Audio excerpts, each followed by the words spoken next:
do know that we're here to talk about evolution and fossils and belief and, to a certain extent, the Creation Museum. Yes, I bought the mug. Oh, that's right. You did go, didn't you? Yeah, I was not around for Ark Encounter. That was that was a little bit after I had visited, but I did go to the Creation Museum a couple years after it opened. That was one wild road trip. I bet. It's funny you mentioned that, because speaking of road trips, we're planning out our spring break trip as a family, and we're definitely planning on going to Tennessee, and on the way back up, go to Mammoth Caves in Kentucky. And my wife was like, "Oh, why don't we go to the Ark thing?" And I'm like, "Honey, haven't you been listening? I mean, I've been involved in watching this documentary. It's like, after watching that documentary, I don't want to go to that place." And and she's like, "Oh, well, I haven't seen that documentary, and I don't know. I'm kind of curious." And it's funny, I am still kind of curious, but not in the way I probably would have been not in the way I would have been prior to seeing this documentary. It's a different type of curiosity. Okay. Well, yeah, let's get into that, because I felt differently coming out of We Believe in Dinosaurs, which, by the way, is the name of the movie we're talking about tonight, than I did going in. I'm excited to talk to you about this, because it was a very strange experience. Especially, we talked with Amy Ellison and Monica Long Ross. Right. It was like 3 years ago? Yeah. I have January 17th, 2017. Wow. That was the date that episode 184 of the podcast went up. So we talked to them probably like a week or two earlier than that. It was at the beginning of the new year. Let's just stop a minute. This is episode 500 what? This will be 504. Yeah. Crazy. Yes. Now, this segment is going to be on the podcast as episode 504, but also, I think, going up on YouTube a couple of days later. So, yes, it's good that we're both wearing clothes. Okay. But, just for those who may be just tuning in, this is a video companion to the Kicking the Seat podcast, which you can find at kickseat.com and iTunes and Stitcher and all that good stuff. So, plugs out of the way. I'm sure I'll get all sorts of comments for this. So if I'm seeing that right, it's is that Donald Trump on a sailboat with a Klan hood mask? Yes, masked. Yes, yeah. Yeah. Maybe I should just change it. Let's see. Yeah, that's better. Now, what is that? Let's see. It's kind of heavy. There you go. How's that? Can you see that? That's a it's weird. I see myself in your screen like this. Maybe that's prophetic. It's kids hiding behind the inside the cloak of the Statue of Liberty. Okay. From here, it almost looked like a giant iceberg or something with the people frozen in it. Okay, yeah. Let's just say they're people of color kids. Anyway, yeah, I don't know. The New Yorker covers really pop out, at least for me. Is that inside a giant cube? What is that? So this is I found this at the Container Store. It's where I keep a lot of my magazines that I get. Oh, okay. So I got one for Film Comment and New Yorker. This episode was brought to you by New Yorker and Film Comment. No, it absolutely was not. Just want to put that out there. That's fake news. You're going to get in trouble. No, getting in trouble implies that people are actually going to listen to this. Anyway. Speaking of fake news. Yeah, so the documentary We Believe in Dinosaurs is it is sort of an exploration of the construction of the Ark Encounter attraction, which is the sister attraction to the Creation Museum. I believe Ark Encounter debuted in, was it 2016? Was that when it opened? Yeah. I believe so. Yeah, 2016 was quite the lightning bolt year for cultural issues. That's just an opportune time for that, museum to open, or theme park to open. Yeah. And the documentary itself kind of starts in 2014 and ends in I guess 2017. It's funny that you mentioned that we recorded that episode 3 years ago, because it's just a reminder of like how long films, or in this case specifically documentaries, especially ones that are made by a predominantly independent, well, totally nonprofit independent company based out of Chicago, how long they take to get made. I think if I recall correctly, you and I saw a first cut of it, right? Or I did. You did. I did not. And actually, that's something I want to talk to you about, because I watched this last night with my wife, and I don't know which cut I saw. It's the version that you sent me, but IMDb has this movie listed as 1 hour and 45 minutes. The version that we saw was 83 minutes. I don't know what the final release version is. By the way, I should mention that tonight, for those listening on the podcast, this is premiering on PBS. I believe it's Independent Lens. And so people can watch it in Chicagoland. Check your local listings. If you're listening this Thursday, then you check back or travel back in time. Yeah, I mean, if you can't make it, then it's available on YouTube, Vudu, Google Play, Amazon Prime. Oh, to rent. Okay. Yeah. $3.99. Yeah. Well, that's good. So if you're watching this in the future, shell out some bucks and actually support it. Yeah, exactly. Instead of just watching it on free TV. In fact, there you go. You can watch it on PBS, and if you love it, you can rent it or buy it through those other means. That's a better idea. Yeah. How many times have you seen this movie, and in how many different forms? So I know you're big friends with Amy. Yeah, I mean, we're friends. Kind of as a lot of parents become friends, we're friends through our children initially, and then we realized that we both had an affinity for film, movies. Her being, she has taught film, and she is a producer for 137 Films, the documentary film production company that focuses on science through storytelling. So I have seen it probably about 3 times now. I recently, so back then, I believe it was probably December 2016 then, I made a trek up to Northwestern campus where it was being screened for a select few. And then a couple weeks ago, I saw it at the Siskel Center, where it was showed to a packed audience, packed house of, I think a lot of them were like financial supporters of the film or donators. Excuse me. And packed house, good. It was cool to see it with an actual, audience who had never seen it before. To be honest, like, that was the cut that you and I have seen most recently. And to be honest, I didn't notice a big difference. Was it 1 hour 23 or so, or? It's pretty close. Yeah. Okay. I honestly think some things were shifted around a bit. But no major, the trajectory of the documentary seems quite intact to how I remember it 3 years ago. And again, when I saw it recently at the Siskel Center, I didn't notice anything new pop out at me. I just think maybe some things were shifted around as far as just making the story more cohesive and, to make it flow better. So still a lot of this, all of the same content, and nothing really added or taken away, in my opinion, at least from this viewer. I mean, Amy might be able to chime in differently, but I didn't notice anything.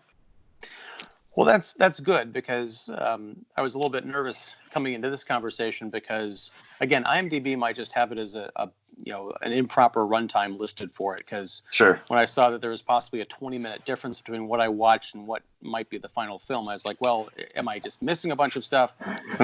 On the other hand, one of my criticisms of the film is that it didn't dive deep enough. It didn't focus on certain areas that myself as a viewer wanted to see explored. So I thought, well, if there's 20 minutes more, maybe that's dealt with there. But I guess not. So I just have to contend with the movie as is.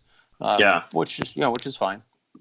Yeah, I think one of the things I told Amy recently at this Cisco Center is like, you know what, I have to remind myself that this is coming from a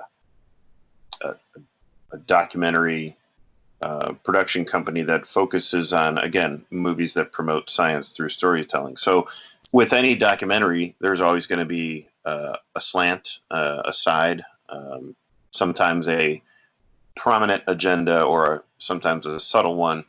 But, there are movies that do their best to show both sides, hopefully fairly. Sometimes, depending on what they have available to them, one side is going to lean heavier than the other. And I think if what I remember correctly is like there were some people who probably on both sides who just didn't want to talk to the filmmakers here and didn't want to be involved.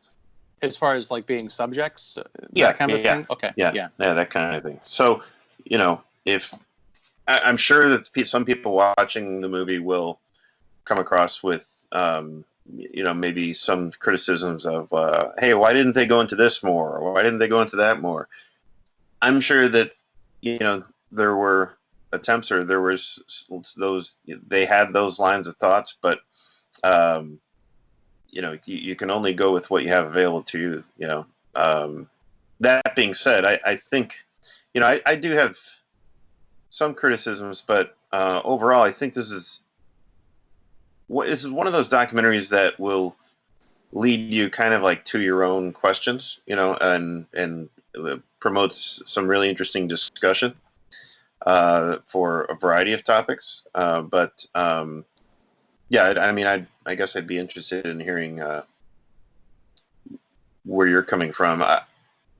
And one thing that's interesting too is I was looking at the 137 Films website. Is they're basically their motto, their creed is that they create films out of the stories found in the world of science to entertain, educate, and inform by exploring how science's search for answers impacts our cultural, political, and personal views. I think that this documentary covers a lot of that. I think it's if you look at some of their previous documentaries, which were very straight up science themed, like covering science subjects. Mm-hmm. This one isn't necessarily covering straight up science subject. It's it is looking at the creationism versus evolution controversy.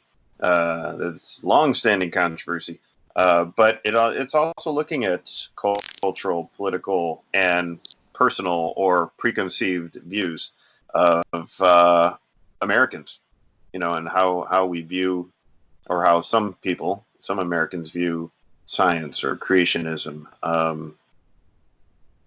I think what I would have liked to have seen is more.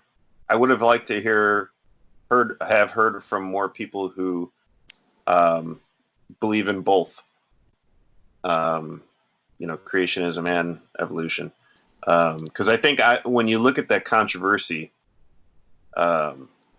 you rarely hear from those people.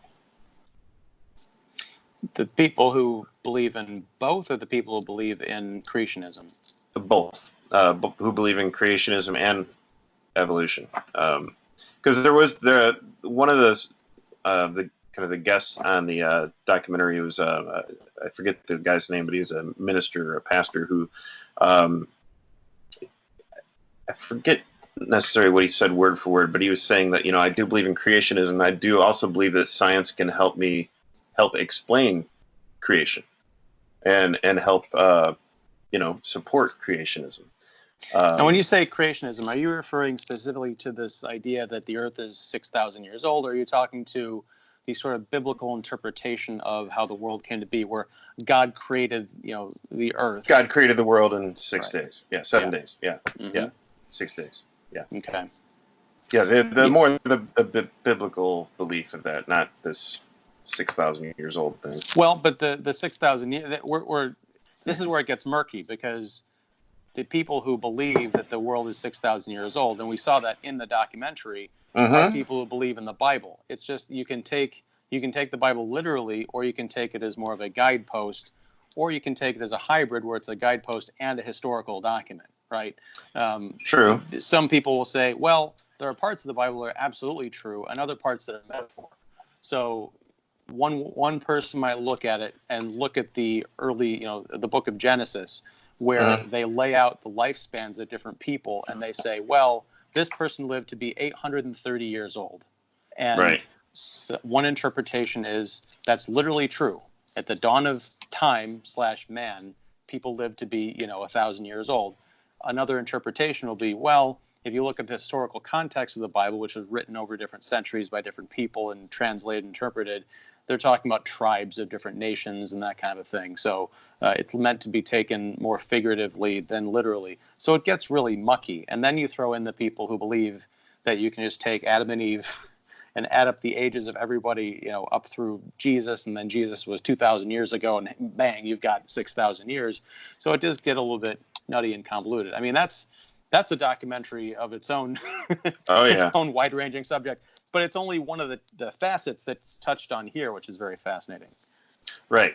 Yeah, that's a good way to put it. I mean, this documentary is kind of multifaceted.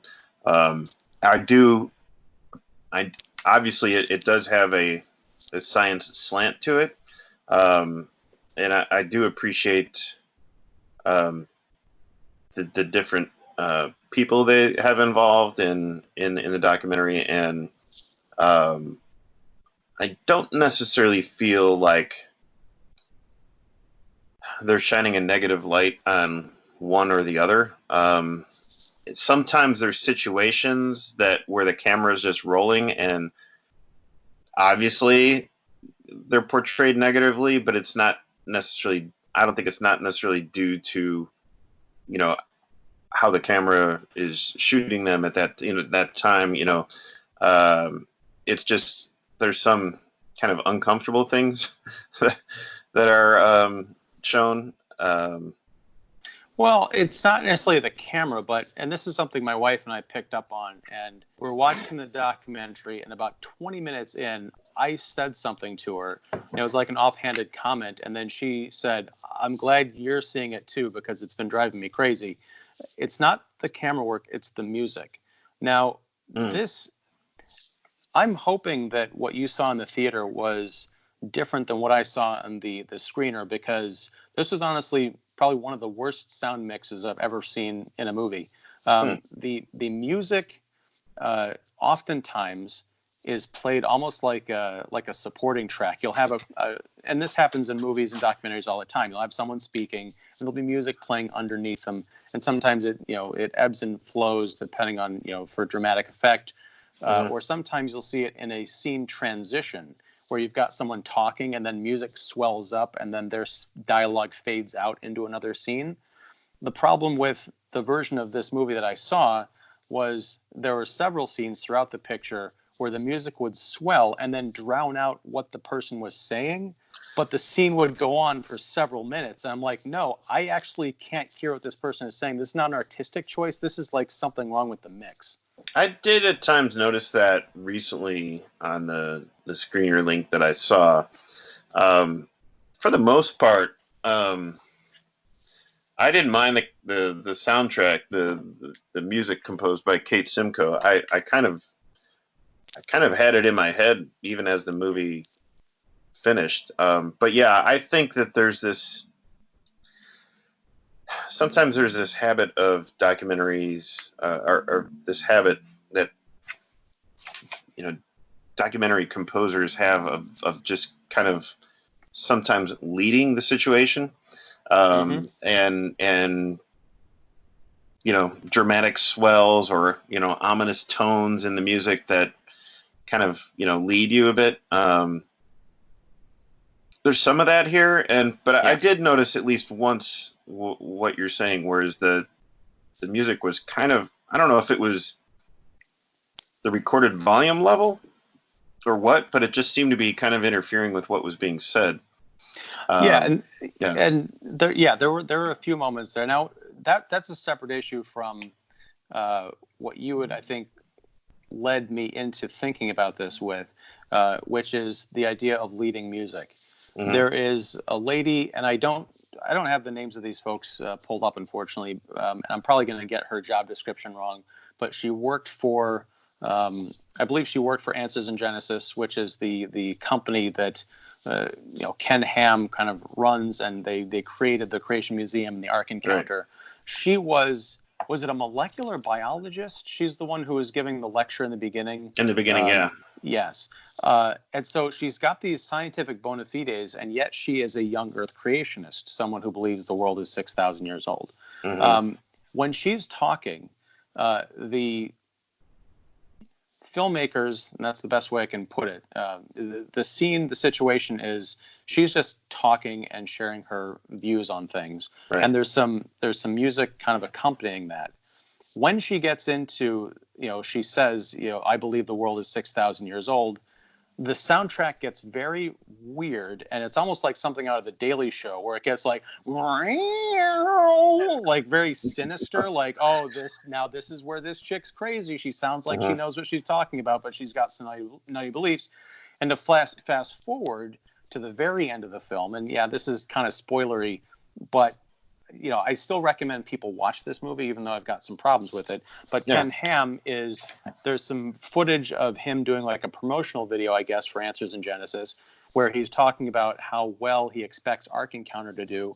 And if he does, he's got all of these, hundreds of acres of land where they can develop, this attraction and this attraction, and this attraction. And the soundtrack goes nuts, as if it's the devil rolling out his plan for world conquest. And, there's going to be a sequel to this movie. I'm like, this, in some ways, I understand it, but in other ways, Morgan Spurlock was, I guess, an executive producer, or he helped, get the prestige, the funding for this movie off the ground. And for 98% of the movie, this is an independent project. This is not a Morgan Spurlock joint. But in those moments, particularly the end, I'm like, yep, there's his fingerprints. I can't say that for sure, but is the kind of cheap trick that I would expect from him. Yeah.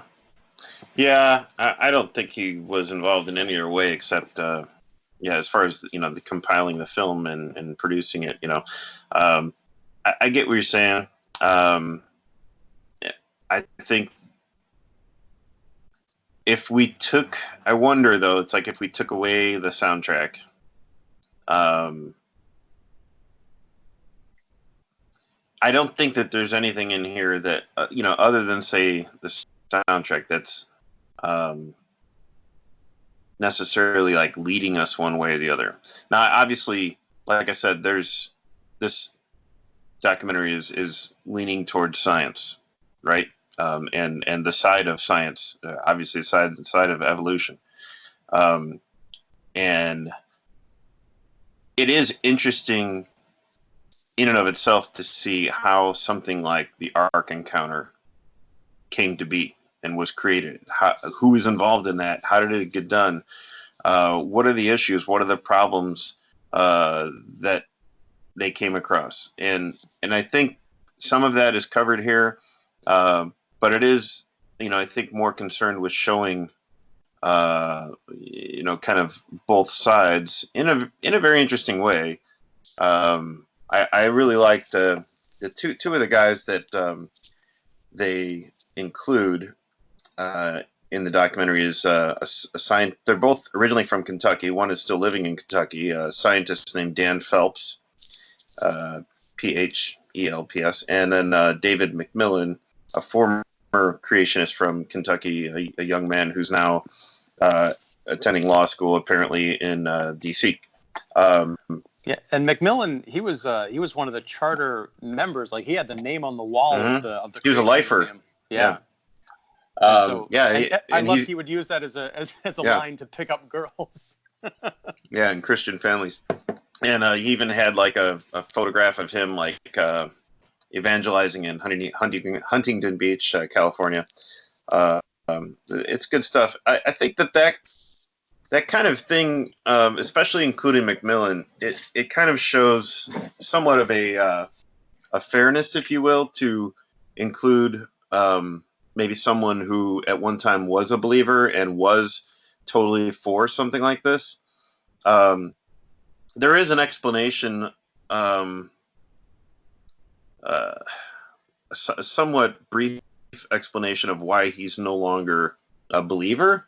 It has something to do with I think it was a footage or some kind of a finding of a star with a gas tail that was in space, and he believed that gas tail was like so many light years that existed for so many light years, and therefore how could the world be only 6,000 years old and so on. Um, I guess I would have liked to have known like more of his thought process and his turn from say creationist to a non a former creationist. um, I don't know what did you feel about that? Yeah, I mean that's his was a very interesting story, and throughout the entire documentary, we get bits and pieces of him, and we get more of him, I think, towards the end. And I kept wondering that exact same thing. What is his origin story? What was the big? I think, and I feel like the movie was sort of planting that seed. Like, Mm-hmm. wouldn't you love to know what turned this guy around so completely? Yeah. And I still don't know, because I understand what you're saying about Mm-hmm. the astrological phenomenon, Yeah. but given what we're told about Answers in Genesis and Ken Ham's programming of the people that are in their flock, their mindset, to be able to refute every argument that comes from the scientific secular side. They've got warehouses full of educational materials, books, DVDs, coloring books, probably, that they have an answer for everything.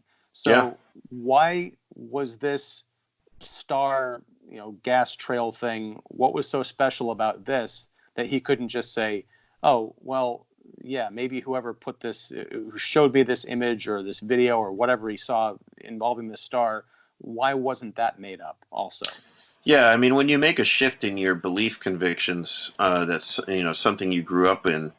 It doesn't happen overnight, and it doesn't happen after finding a an article in a science journal or whatever. It's something that slowly builds, and you build questions, and you search and you probe, and eventually you arrive upon something totally different than what you grew up with. Uh, so I want to obviously this movie doesn't have the time to go through everybody's full story. Um, but I think apart from McMillan's conversion, if you will,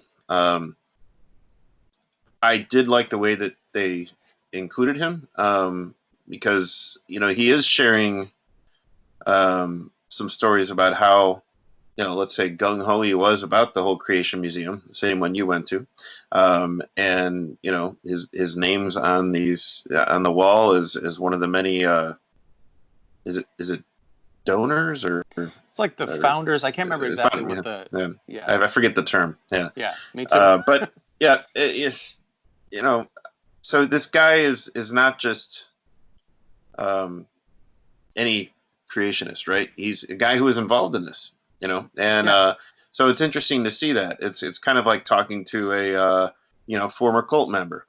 On that note, I mean, I couldn't help but when I see the footage of Ken Ham and his acolytes and how they are, for lack of a better word, programming children. I couldn't help but think of various footage of cults that I've seen in the past. It's hard for those memories not to be not to come to the surface when I'm watching something like this. It's pretty surprising to me to see that the producers of We Believe in Dinosaurs and the directors were actually able to get that kind of footage. I mean, it's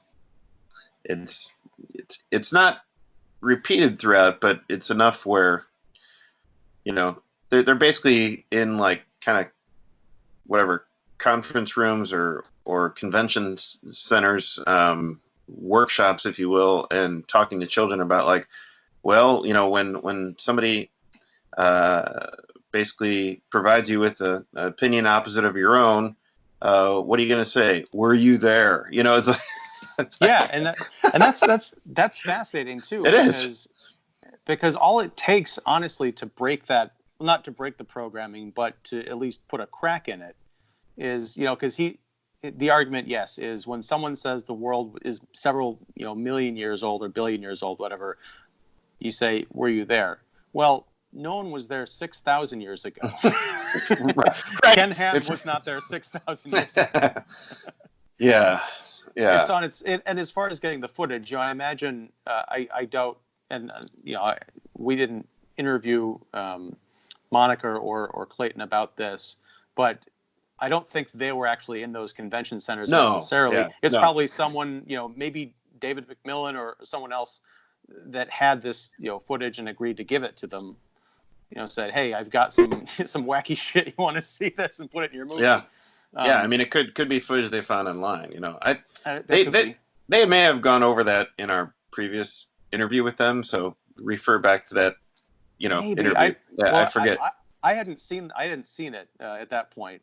Okay. Oh, that's right. Okay. So I wouldn't have thought to ask that, but maybe I did. I forget what I asked people 3 years ago. So it's been so long. And like 400 episodes ago. 4 hours ago. Yeah. Well, so the you know, as far as the cult thing, and this is one of the things that I wrestled with throughout the film, and something that the answers in Genesis folks, the creationists and all that stuff, yes, it's easy to see them as a cult and it's easy to see them as wacky. However, I don't know, and perhaps it's because other religions don't necessarily do what Answers in Genesis is doing. They're putting their faith out on full display. As you know, you called it an amusement attraction. They're calling it a museum. I consider it to be both, because regardless of whether or not you believe it's scientifically or historically accurate, it is 100% accurate to what they believe. It is, you know, going from the beginning of their belief system up through present day to show, you know, we believe that this is a fallen world. We believe that humans and dinosaurs running around with each other, we're going to, you know, get the guy who designed, like, was it Back to the Future ride and stuff like that, or whatever, or Jaws for, you know, Universal Studios. The guy who created, to come and build this completely amazing attraction that you can come in and see what we're all about. Other faiths, like, it's kind of like what Bill Maher did with Religulous, his documentary from, you know, 12 years ago. I haven't seen that. Yeah. Well, it's fascinating. It's not the greatest, but it's an interesting point of view, because he essentially gets into, people believe all sorts of weird things, but when it comes to religion, and I know you're a religious person, and I used to be, so I hopefully don't take this, you know, as an offense, but it's like, where do you draw the line between, oh my God, you're so stupid, you think the world was 6,000 years old? It wasn't, because when the snake was talking to Adam and Eve, that clearly happened, you know, millions of years ago. You know, that kind of a thing. It's like, where do you draw the line in the things that are scientifically impossible that you also happen to believe are true? And I think that if you get into any religion, be it, you know, Judaism, Islam, Catholicism, the branches of all the Christian religions, if you spend enough time in any of these congregations and listen to the stories they tell, and they talk about the indoctrination, I'll use that word because it's a lifelong belief system that's reinforced through these institutions, you could make a documentary and paint any of this stuff as wacky as it is in We Believe in Dinosaurs. And what I was kind of looking for in this movie, you know, more of a sense of not necessarily balance, but possibly empathy, because I kind of came out on the side of the Answers in Genesis people more than I did the people who were making the movie about them, or kind of mocking them, the protesters and all that, because yeah, they believe crazy things, but they are just kind of living their lives and expressing their faiths, and they're very committed to it. So it's at the end of the movie when Dan Phelps is kind of depressed and lamenting the fact that he wasn't able to stop these people. I'm like, well, yeah, you kind of came up a loser on this one. If the movie had gone out of its way to get more into why he lost, I think that would have been helpful, because there's this giant gray gaping hole in the center of the film. They go through all these pains to show all the different tax breaks and kind of legal assistance, the separation of church and state stuff that Answers in Genesis got for Ark Encounter, and how that ended up, adversely affecting the community around them and all that stuff. That's very interesting stuff. But the new governor of Kentucky came in essentially and cut the ribbon. Cut the ribbon. And there was a quick throwaway line, because everyone was all up in arms, like, this is illegal, you can't do that, it's unconstitutional. But then they said, well, the decision was upheld by a federal ruling, so everything's moving forward as planned. I'm like, well, can we rewind the tape a bit and get into that federal ruling? How was this allowed to happen if everyone is so convinced that it is illegal and unconstitutional? They don't talk about that at all. And when Phelps at the end is talking about how that whole initiative failed, I'm like, yeah, could you just tell me what happened there? Yeah, there was this, Phelps does mention this kind of like back and forth kind of animosity, between him and Ken Ham, on online or through responding to each other via the local newspaper or whatever. And I almost would have wanted to see that back and forth, just because, what was transpired, what happened between these two in their interaction. I think we would have learned a little bit more about both of them if we would have been privy to their dialogue and their back and forth.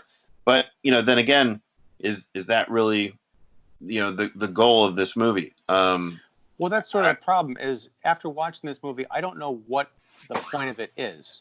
Yeah. It certainly got me interested in it.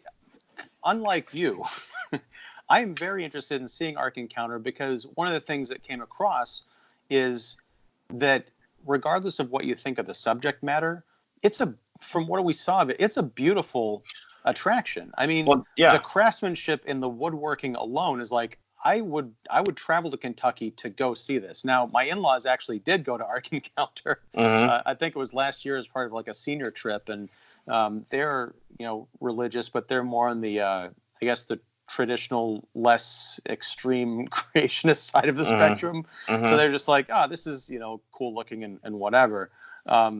But yeah, I mean, some of the animatronics that they had going on, the sculptures and the workshops it's amazing. Yeah, without a doubt, the artistry is impressive. I mean, it's almost like Disney level type animatronics, the painted, sculpted figurines, and the displays. There's dinosaurs in this ark, and we didn't really touch on that. That this Answers in Genesis believes that Noah brought dinosaurs on the ark, and the way to explain that is, these were juveniles. Yeah. And what was the other term? A missionary? They were dinosaurs or missionary lizards or something. Yeah. Anyway, I guess I would have no problem visiting the Ark Encounter, but based on what I've seen here, it's kind of like the last 30 or so minutes, or maybe 25 minutes or so. They actually take you through the opening day, and just what is being communicated does definitely feel somewhat one-sided, and that's where they're coming from, right? I mean, some of this seems biblical, but some of it seems like, where are they getting this information from? Some of it just seems like a huge stretch to support their beliefs. Now, their beliefs are somewhat biblical and somewhat their own to further their own belief system. I just don't see this as, okay, if they're going to make an ark the way it was made in the Bible, think about that. Noah didn't have electronic tools. Noah didn't have, power drills and, conveyors or, all trucks, all these things, like build, like literally, I'm not talking about the animatronics or anything or the animals and stuff, but actually building the ark. Right. Well, and I thought about this too, because in the early construction of the ark, they're talking about these giant cement, I guess, support structures. And that did cause me to pause for a second. But then that doesn't bother me, because if they're building it to be something that people walk past, like it's a giant structure that you go point at, you're walking along a path and you point out to the field and like, oh, look, there's a giant ark. That'd be one thing. But this is something that's meant to be an attraction that people are going to walk through. They got like 1 million people in the first, handful of years to go through this. Sure. You can't build something out of wood the way it would have, because the ark was meant to withstand 40 days and 40 nights of, rough seas, but not necessarily decades of tourism. And millions of visitors, yeah. Right, and I can give that a pass. And besides, they're not claiming that the ark was built according to the methods. They're saying that the finished product is going to be as approximate a replication of, if you were to step onto the ark, 6,000 years ago. This is what it would feel like. Yeah. And that's the thing, is like, I'm a man of faith and everything, but I don't care about the numbers. It's like I think that if you're going to commit to faith, then you're going to have an understanding of not knowing certain things. And I'm okay with that. Yeah. And that's, but there's, sometimes, I guess the Answers in Genesis folks would say that's where they're coming from, because when it comes to scientific arguments, I think that's part of where this stemmed from. Is they believe, they look at the Bible as a historical text, and someone said, well, based on this, the world's 6,000 years old. But then you've got the scientific community coming in and saying, well, no, based on carbon dating and fossils and everything that we know, the world is several, million years old, blah, blah, blah, billions.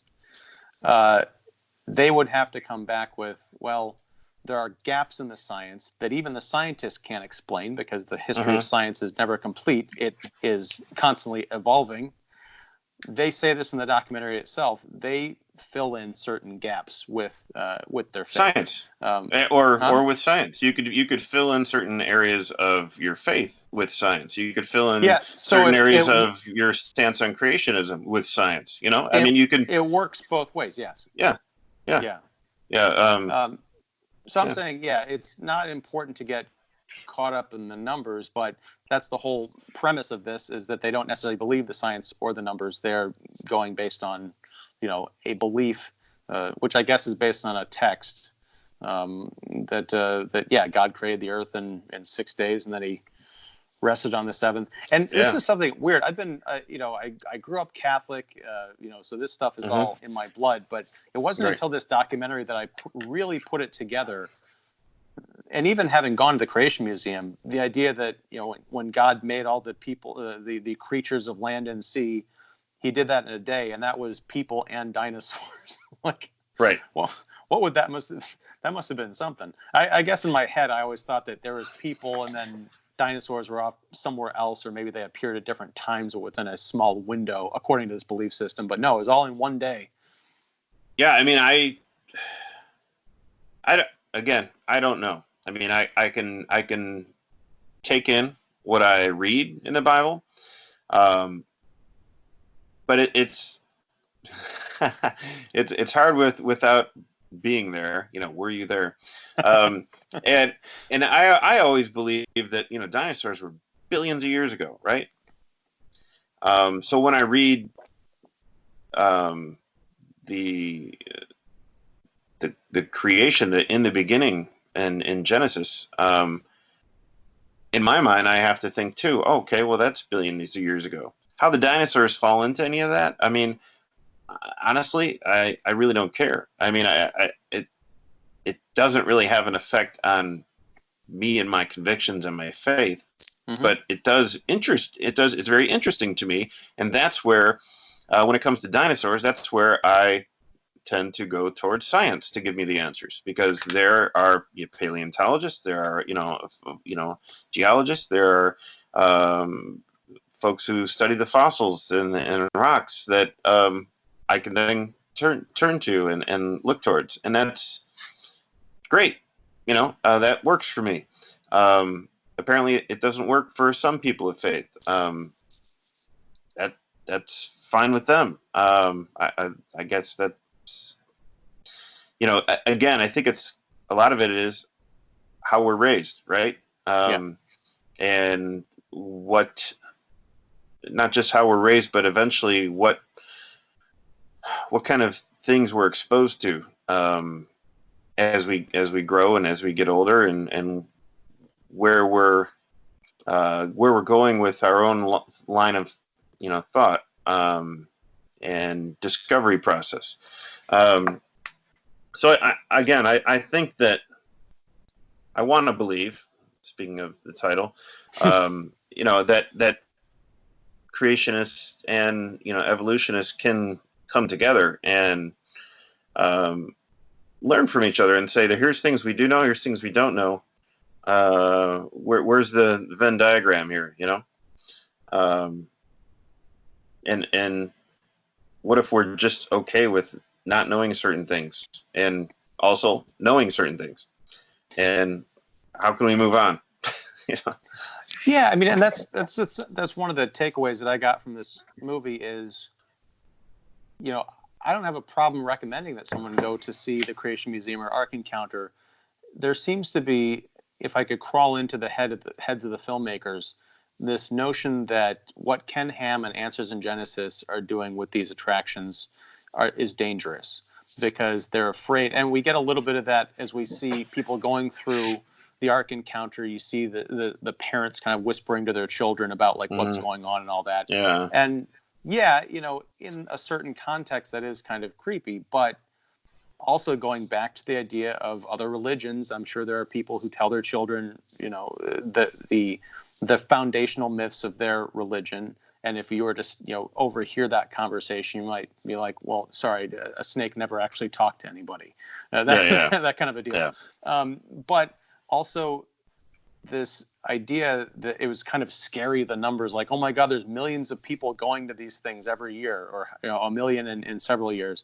Yeah, that's fine. But that also is only scary if you assume that the people who are going are the ones who believe, who are receptive to the message.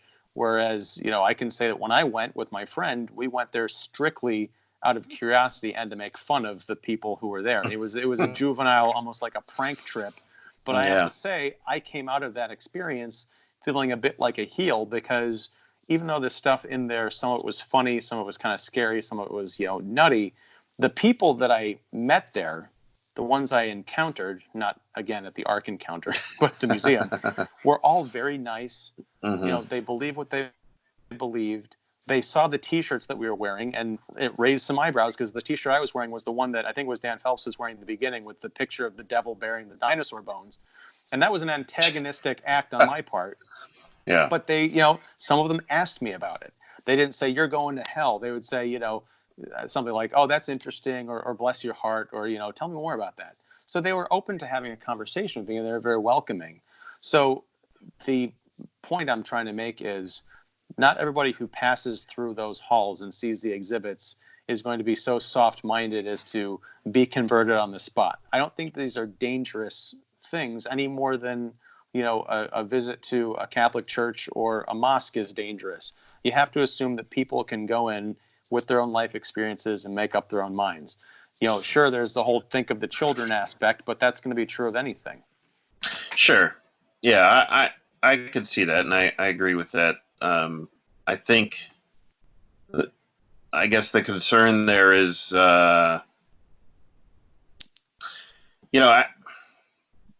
I guess the concern would be, for at least for me, is like the people who there's always going to be those who are, kind of far to the right, who believe in this stuff, that they think that something like this is the end all and the best thing that's ever happened. Sure. And they're not going to have that kind of big picture view of the world, because again, that's how they were raised. That's how they were, that's how they developed their mindset and their convictions, in such a way where it excludes anything else, and it's their way or no way. So that is how, some creationists, that's where their stance is, unfortunately. And again, can some of them be, good people and nice? Sure. But much can be said about some of the people that we meet in Hail Satan. I mean, that they could be good people too. They just, and that being said, not a lot of those who follow the people that we meet in Hail Satan are necessarily Satan worshipers, let's say. But I guess there's a lot of things to consider, I guess, when you look at the people who are, backing the Creation Museum, the Ark Encounter. I guess the issues I had was, where it looked like, well, not it looked like, when we saw some of the programming involving, children, and how to prepare them for people asking them questions or whatever, and even just having a answers in Genesis manual ready to help you out with frequently asked questions, or questions you're likely to hear, kind of thing. Mm-hmm. It's just a manual for programming, basically. Yeah. Yeah, and again, I would go back to say that I know any number of religious supplemental texts, not the foundation materials, but things that were written in modern times to answer those same questions. If you have a Catholic activist group, going to protest an abortion clinic and hand out literature, this is why this is bad, this is the Right. foundation of our beliefs, and that kind True. of thing. And I agree that it is unfortunate that there are people who are going to get, for lack of a better term, sucked into this and grow up with this. But they are, at least in the current iteration of our culture, and this perhaps is only geographically, because we can say, just for a shorthand, that this is a problem relegated to the South. And I don't mean to offend anybody, but again, it's a shorthand. This belief system is not the dominant culture. We are very much a science and progress oriented, people, at least for right now.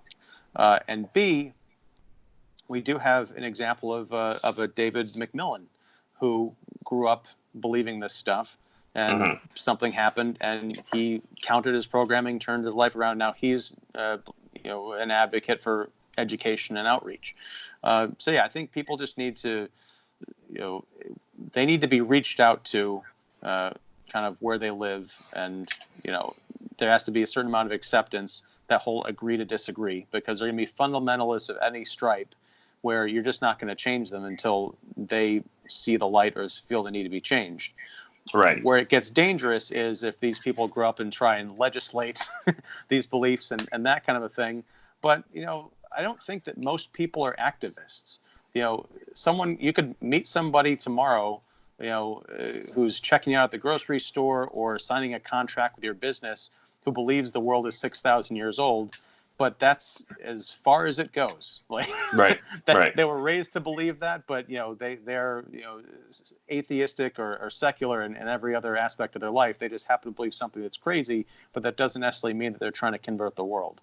Yeah, they're not necessarily out to convince you otherwise. Yeah, it's like I might, if I had the belief that gay marriage was wrong, that might just be a checkbox in my personality makeup that has no bearing on how I treat gay people, like the people I meet in my everyday life. I want to state for the record, I am a proponent of gay marriage. Yeah.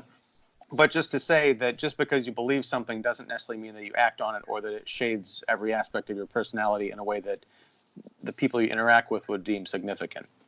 Right. Yeah. I mean, you believe what you believe, and that doesn't necessarily mean that everybody else has to know about it, or B can benefit from it.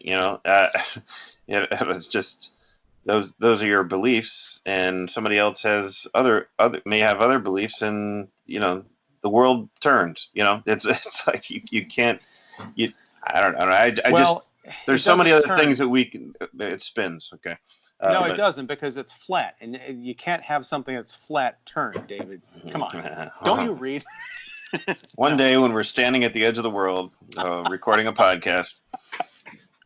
Yeah. I think that there's so many other things to focus on rather than, battle each other's beliefs, or I'm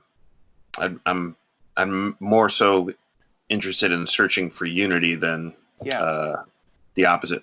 I did kind of find it, I talk about how the production company is out to entertain, educate, and inform. This movie definitely had some entertaining moments. I think it's well produced. It has a nice flow to it. But even where some things are some people in some instances are included, it's almost like what's happening is almost like incredulous to the point where it's hilarious. It's like I can't believe this. That interview that guy has on the radio from his home. Yes. I forget the name of the guy, but he's basically against the Ark Encounter, calling it the incest museum or something. I forget his name, but he worked with the state of Kentucky to get him and a bunch of his supporters to protest the Ark Encounter on the day of the opening. So he's, with his group he plans to, with his group, he's got billboards, and if you donate to help with the billboard, you can get a picture of yourself drowning along the Ark. It's hilarious. It's hilarious stuff, and he's doing it with a sense of humor and with irony. But the interviewer is obviously from a kind of like a right-wing stanced Christian radio station, I believe, and you could it made me kind of shudder a little bit about how the interaction was going. Basically, like in the end, towards the end, the radio interviewer is just like, "Well, you're going to hell. I'm going to pray for you, and if things could go better, you might be in purgatory, and then I might be able to help you." Which is a very strange line. It's like, what? What kind of pull does he have? That's a whole other movie. It's like, what? It's like serpents are going to be, biting at your feet or whatever for thousands of years.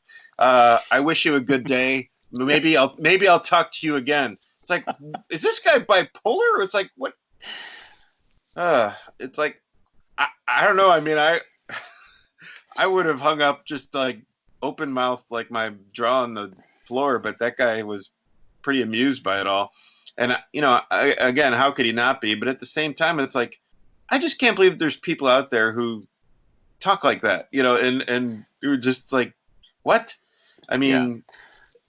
Well, I mean, and that's something I think does come across well in this movie, is that there is the notion that these folks are here to, much like the people at 137, they're there to educate and entertain as a matter of drawing people into their belief system.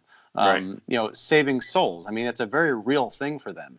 Sure. So this radio personality guy, he was very kind of upbeat, and he was a bit fire and brimstone, but he didn't seem mad. He just seemed kind of like dismissive, and it was the dismissive tone of someone who is saved in their own mind, like, well, I'm on the right side of history here, so Mr. Billboard man and your dumb little protest that's bound to fail. It's kind of like Palpatine talking about, squashing the pitiful little rebellion. Right.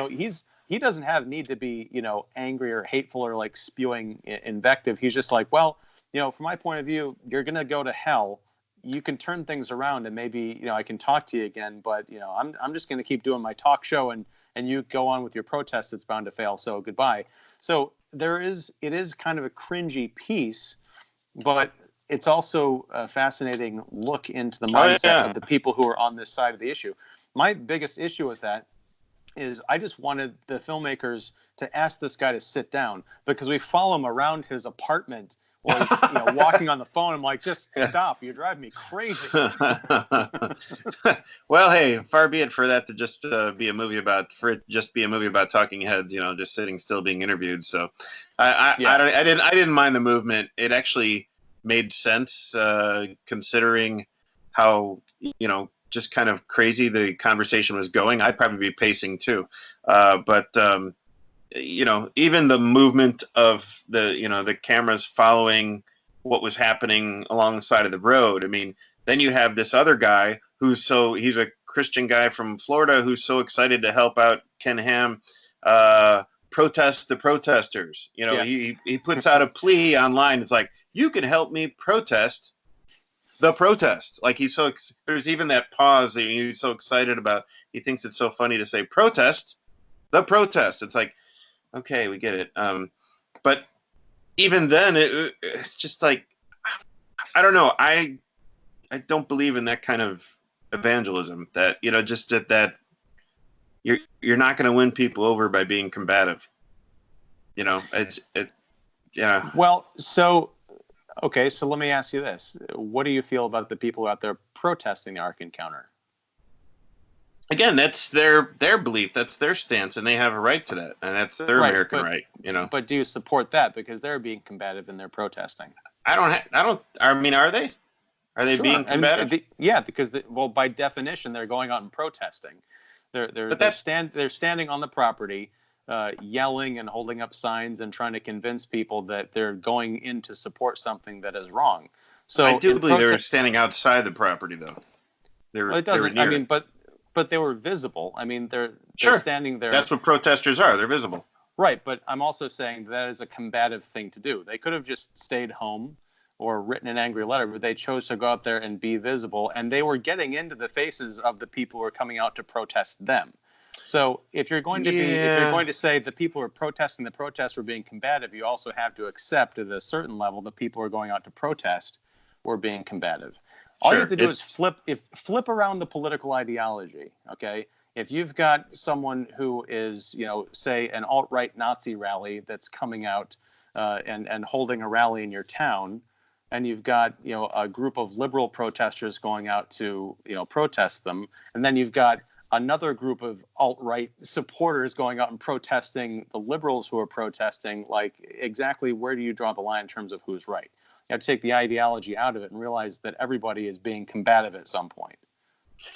Well, I mean, I think there's such a thing as peaceful protesters, demonstrators, all that. And that's exactly what the people who were protesting the protesters were doing. I mean, it was all peaceful. Well, it was sort of pranksterish at a certain point. But they weren't there legally. The other guys were. Well, but it defined legally. I mean, it's a public. They, as explained in the movie, I mean, they basically, I don't know if it was registered or they cleared it with the state of Kentucky, or at least some lawmakers there, and the protesters who were protesting the protesters, they just drove up there and they showed up. That there may be some kind of like a state law or a specific instance, but you don't need to get a permission slip to go out and protest something. I mean, it's a constitutional right to protest, right? All right. So that's what I'm saying. Like, if you got permission to go show up somewhere, they might have just said, yeah, we let people know in advance that we're coming to be here, and just, so law enforcement can expect that we're going to be here. But if somebody finds out that there's a protest going on and they want to stand up for it, again, go back to the idea of Nazis show up in your town and you decide you're going to go protest. You don't necessarily have to, go and sign a waiver and get like a court order to be able to show up and shout them down. You can just go do that. Yeah. Yeah. And the same thing would go to for a counter protest. Yeah. I guess I don't see the need for any of that in your face kind of stuff, because it just doesn't help either side.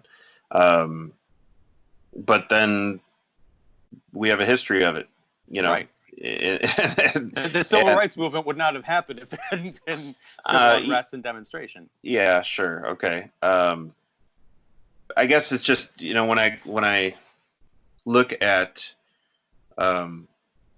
what irks me, as a Christian, is when I see the Christians who are so interested in being divisive, like that, that radio, let's say, entertainer, if you will. He's dismissive and he's not hearing somebody out, and he already has a set agenda, and doesn't have time for this guy's opposing views. And that's unfortunate. I would just rather see, whether it be a town hall or a one-on-one conversation with two people of opposing views, just trying to, come to terms with each other, and at least have an understanding of respect and appreciation, with the goal of not who's right or who's wrong or who's going to win or lose or who's going to go to hell or whatever. It's just that, hey man, we're living here together on this planet. Can we, move on, or, agree to disagree, or move on and try and strive for some kind of unity or harmony? At least that's my stance. So yeah, I mean, I think, I don't know if I would go and, there is a curiosity I have, even when we see David McMillan actually going. I think he went the opening day, maybe. Even he said, I feel kind of weird being here because this is awesome to look at, but it's still uncomfortable, that's probably how I would feel, that there's a lot to respect about how this thing was made, and, even to a certain level, what's being presented. I'm not going there. I wouldn't go there looking for definitive answers in life. Oh, sure. But the thing is, either. Some people are.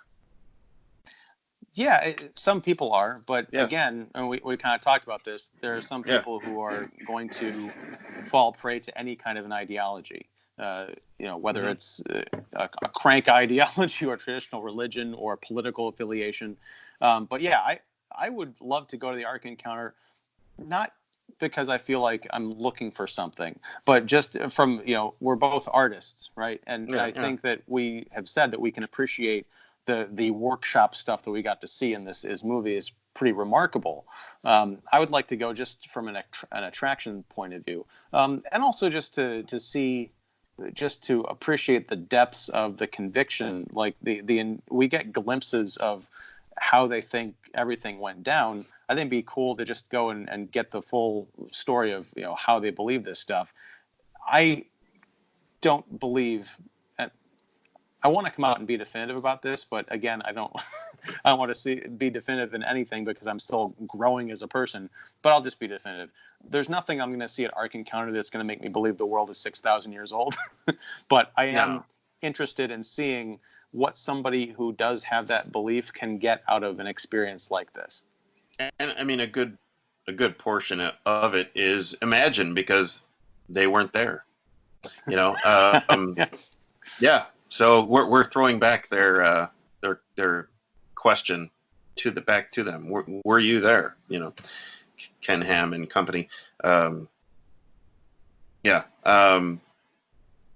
the thing, is like there's this whole pre-flood era level. There's different levels to the Ark, and there's there's the inevitable exit through the gift shop of stuffed giraffes and elephants and all that stuff. So it's like, and I was disappointed because I thought they should all be sold in pairs. you'd think, right? Yeah. Male and female. Here's the missionary lizards. Yeah, there's fascinating things about that are shown in this documentary. Again, I think it's a gateway to a lot of questions and a lot of great discussions. I'm not totally convinced that this may be one of those great discussions in this episode here, but we can go on and on about all sorts and all different facets that are involved in this movie. Again, there's certain things that we mentioned that I wish were a little bit more kind of extrapolated upon, or maybe at least exposed. Like in the case of Macmillan and Phelps, would have been interested to see more of their story, and it might have even supported science a little bit more. I don't know. Yeah, I think the experience of We Believe in Dinosaurs was kind of frustrating to me. But, to what you're saying about a gateway to great discussions, it'd be great to see this. And I say this about too many movies, I think, but rarely in the case of a documentary. Wouldn't it be cool if this was picked up by Netflix or Hulu or something as We Believe in Dinosaurs, a series? Yeah. Going into all the different kinds of topics that we've discussed and really fleshing out. Like you've got at least 6 topics in here that could be their own hour-long special feeding off of this movie and then circling back in and around it. Yeah, or like a 5 or 6 part series where they have an episode on David Macmillan, a whole episode, an episode on Dan Phelps, or even have an episode focused on them and then have them kind of pop up later on or before, just so we can spend more time with them to get their, kind of life journey, and how they've arrived at where they're at, and what their thought process is now. Especially if this was a series, it'd be very interesting to see if they're willing to participate. How Answers in Genesis feel about this movie.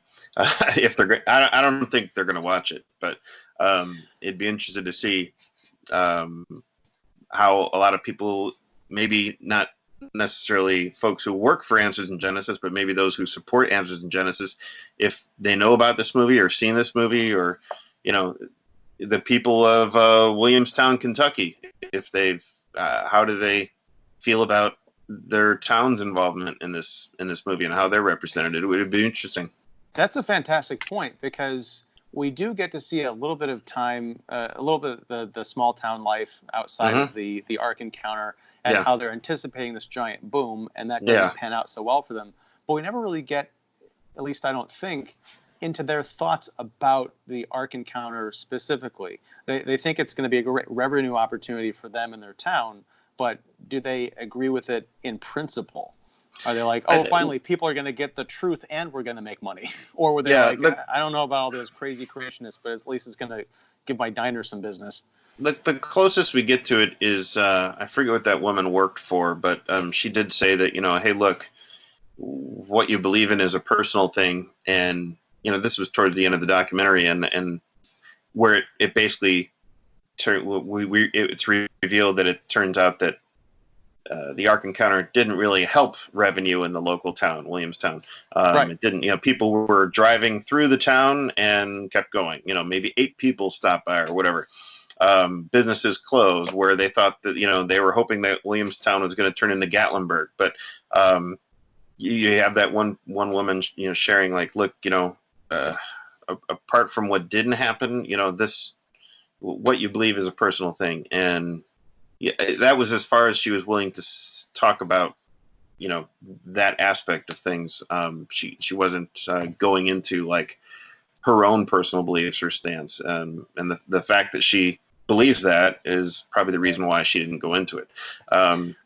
Yeah. I'm just wondering if because there are people.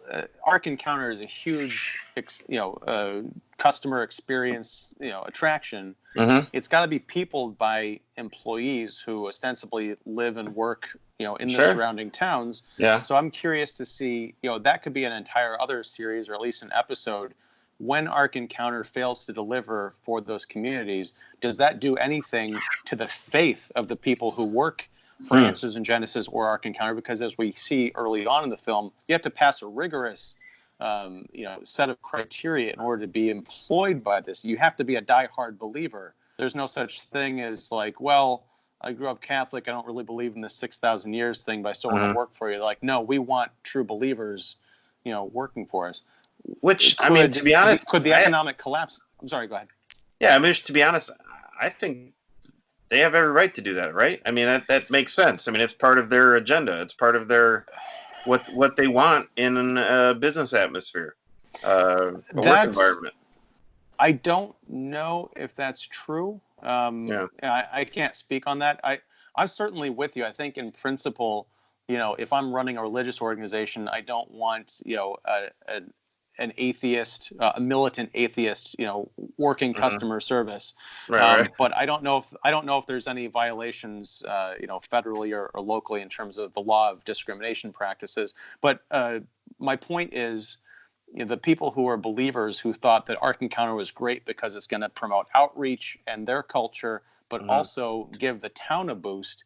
Once that proved false and everybody's broke around them and suffering, does that do anything to make them question, hey, maybe this thing isn't all cracked up to be, and I was promised by people in Answers in Genesis everything was going to be great. Like, if they're lying to me, what else is false? Yeah, it would be interesting. Again, it brings up a lot of interesting questions and discussion. But I think it's a well-made film, and it definitely had me curious about just, I don't know if curious is the right word, but it piqued my interest about how people are living, kind of on both sides of the argument.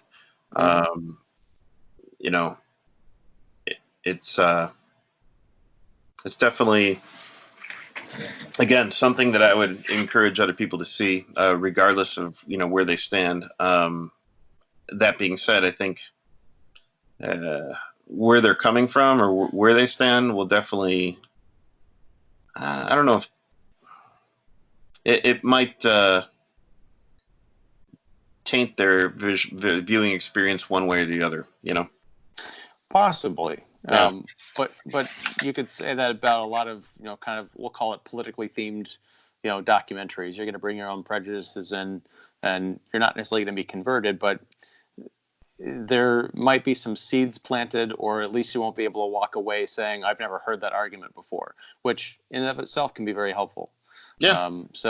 I think the 137 film succeeded in this regard in making an entertaining and educational documentary, if only for, as a gateway for people to ask questions and hopefully find answers, but not necessarily in Genesis. So with that said, David, I would like to thank you for getting this whole ball started, 3 years ago with introducing me to Amy and Monica and starting this whole journey. And we're finally able to close it out by talking about the finished film. It's very exciting. Yeah, I mean, it's fantastic to see this film in its own life journey, and I wish them well. I hope a lot of people see it. I'm glad it's out there for people to see it. I'm glad it's going to PBS. It does air on a specific night, but you could also stream it on, I think it's Independent Lens PBS site for free. Okay, cool. Yeah. All right. Well, yeah, and I would definitely encourage people to do that. And also, again, we talked about this at the beginning. If you like the movie and you think there should be more like it made, if you want to support the work of 137 Films, rent it or buy it if you can. Just even if you don't intend to watch it again, just throw them some support, some financial support, because it really is supported by people, by viewers, folks who are passionate about this stuff. So right, by all means. Yeah. All right, man. Well, thank you again. And I don't know what we're talking about next, but hopefully it'll be a lot less hot buttony than, That's than right. this. Yes, there'll be a lot less missionary lizards. Yes. Yeah. All right, man. Well, have a great night, and I'll catch you soon. All right. Take care. You too. Bye.